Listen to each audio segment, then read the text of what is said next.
महाराष्ट्र की एक लाविश कोठी यानी कि अनिका का घर किसी दुल्हन की तरह सजा था। आखिर सजे भी क्यों ना, 2 दिन बाद महेंद्र कपूर की इकलौती बेटी अनिका की जो शादी थी। लेकिन शादी के घर की भीड़ भाड़ और रौनक में दुल्हन अनिका अपने कमरे में कैद थी, और वो भी तब जब उसकी शादी उसके बचपन के दोस्त राहुल से हो रही थी। वो राहुल जो अनिका के बचपन का प्यार था और 6 महीने पहले ही अपना MBA पूरा करके कनाडा से वापस आया था। मगर शादी के शहनाई के बीच अनिका की सिसकियां कोई सुन नहीं पा रहा था।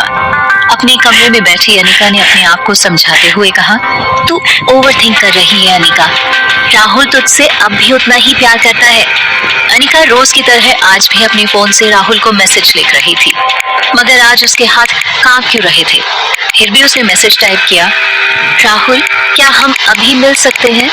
अनिका ने ये मैसेज इस उम्मीद के साथ लिखा था कि शायद आज उसका राहुल शादी से पहले एक मुलाकात के लिए तैयार हो जाए।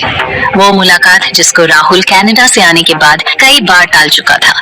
मैसेज टाइप करने के बाद अनिका ने एक बार मैसेज को पढ़ा और फिर उसे डिलीट करके फोन को बेड पर फेंक दिया कि तभी उसके अंतरात्मा की आवाज उसके जहन में गूंज उठी। क्या सोच रही हो अनिका, यही ना कि जिंदगी हमसे पूछकर कोई खेल नहीं खेलती। जो राहुल कल तक तेरे दिल की लगी थी वो आज कहीं तेरे साथ दिल लगी तो नहीं कर रहा। कनाडा से आने के बाद कहीं ऐसा तो नहीं कि तू उसकी चॉइस ही नहीं रही। वो अपने इन विचारों के साथ जूझ ही रही थी कि तभी उसके फोन पर किसी का मैसेज आया। उसने भागकर इस उम्मीद के साथ फोन उठाया कि वो मैसेज राहुल का ही होगा, मगर जब उसने वो मैसेज पढ़ा तो उसके होश उड़ गए।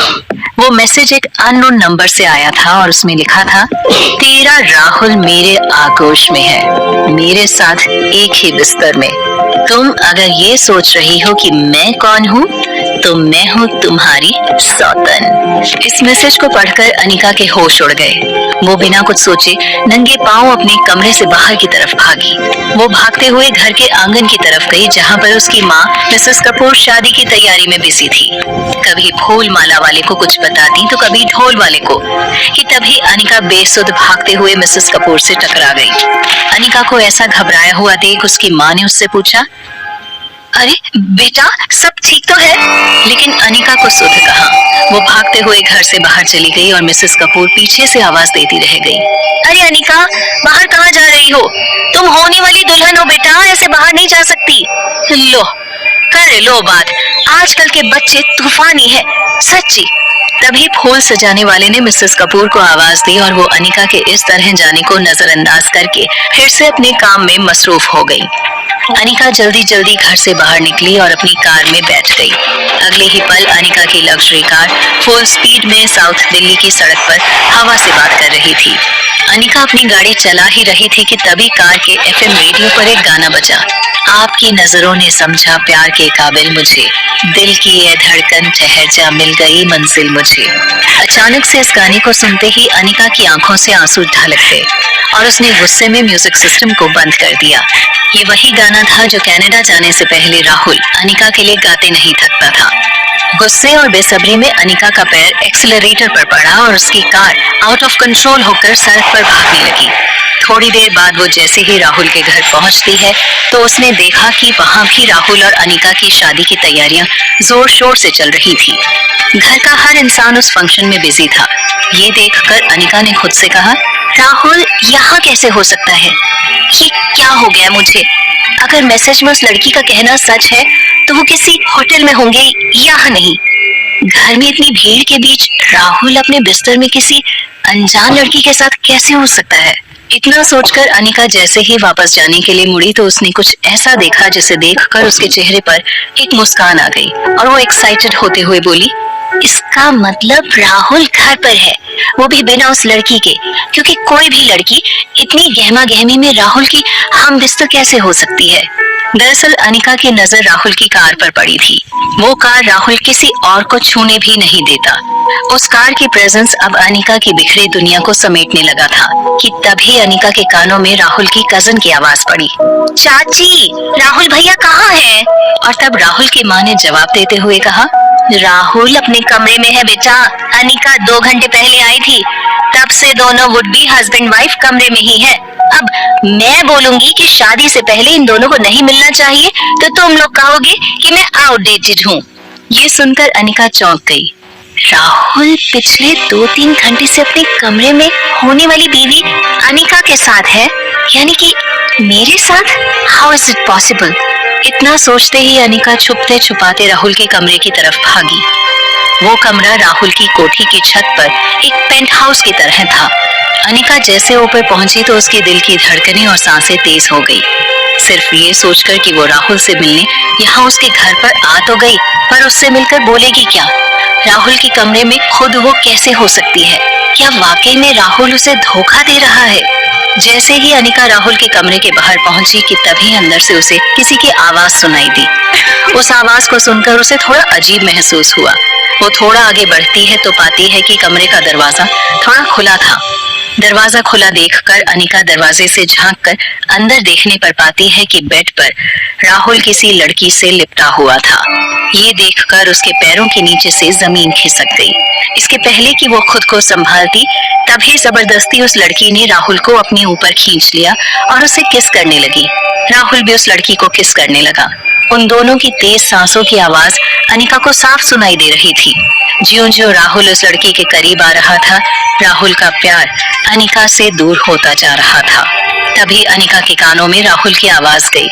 राहुल ने आहें भरते हुए उस लड़की से कहा, हाँ, तुम अनिका से बहुत बेहतर हो। वो तो हाथ भी नहीं लगाने देती और तुम उस लत की तरह हो जो कि छूटती ही नहीं। तभी उस लड़की ने कहा, सही आदत है तुम कनाडा वालों की, शादी अनिका से और फर्स्ट नाइट मेरे साथ। उस लड़की की आवाज सुनते ही अनिका की आंखें फटी की फटी रह गईं। वो कांपते हुए खुद से बोली, ये आवाज, इस लड़की की आवाज तो बहुत जानी पहचानी सी है, शायद मैं इस लड़की को जानती हूँ। ये कहते ही अनिका ने झट से दरवाजे की फांक को थोड़ा और बड़ा किया। वो उस लड़की को पहचानने की कोशिश कर रही थी, पर वो उस लड़की का चेहरा नहीं देख पा रही थी, क्योंकि कमरे में रोशनी सिर्फ नाम मात्र की थी। अनिका को उस लड़की की कद काठी जानी पहचानी सी लग रही थी। उसने मन ही मन सोचा, कौन है ये लड़की?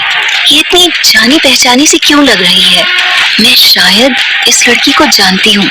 तभी उस अनजान लड़की की आंखें दरवाजे की फांक से झांक रही अनिका की आंखों से टकरा गईं। अनिका अब सिर्फ उस लड़की की आंखें ही देख पा रही थी, पूरा चेहरा नहीं।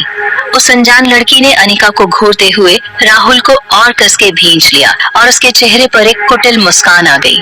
राहुल को किसी और के इतने करीब देखकर अनिका को अपनी आंखों पर यकीन ही नहीं हो रहा था। उसकी आंखों से आंसुओं की धारा बहने लगी और तभी अनिका वहीं बेजान सी बैठकर रोने लगी। वो समझ चुकी थी कि अब राहुल का सामना करने का कोई फायदा नहीं। उसका भरोसा, उसकी शादी, उसका प्यार सब खत्म हो चुका था।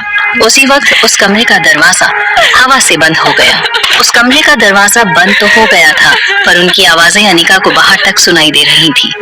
अनिका पूरी तरह से बिखर चुकी थी और वहीं बैठे बैठे बेसुध सी हो गई। कुछ देर बाद राहुल जैसे ही कमरे से बाहर निकला तो वहां अनिका को देखकर हैरान रह गया। उसने जल्दी से कमरे का दरवाजा बाहर से बंद करते हुए हैरानी भरी आवाज में कहा, अनिका, तुम यहाँ क्या कर रही हो?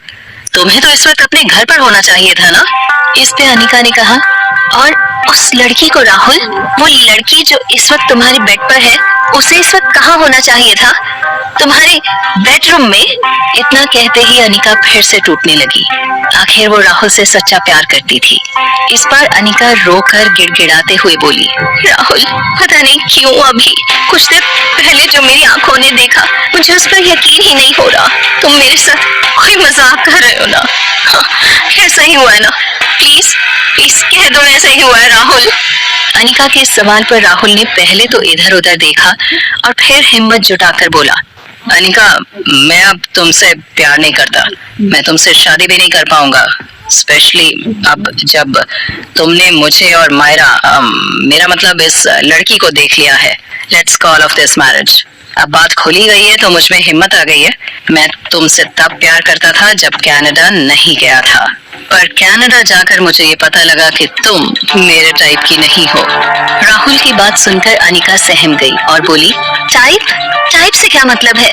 मेरा दिल, मेरा प्यार कोई कपड़े का फैब्रिक नहीं है कि तुम्हारा फैशन बदल गया और तुमने पहनना छोड़ दिया। अनिका ने अपनी बात पूरी भी नहीं की थी कि राहुल वहां से चला गया। अनिका को लगा जैसे उसके प्यार के साथ साथ उसके स्वाभिमान पर भी राहुल ने जोरदार तमाचा मारा हो। अनिका अब समझ चुकी थी कि उसके ख्वाबों का मंडप और सपनों का शामियाना उजड़ चुका था। वो अब एक पल भी यहाँ और नहीं रुकना चाहती थी, इसीलिए वो अपने घर लौटने लगी। टूटे हौसले के साथ अनिका अपनी कार ड्राइव करते हुए घर के पास पहुंची ही थी कि घर के बाहर उसने अपनी माँ को किसी के साथ देखा और चौंक कर जोर से ब्रेक दबा दी।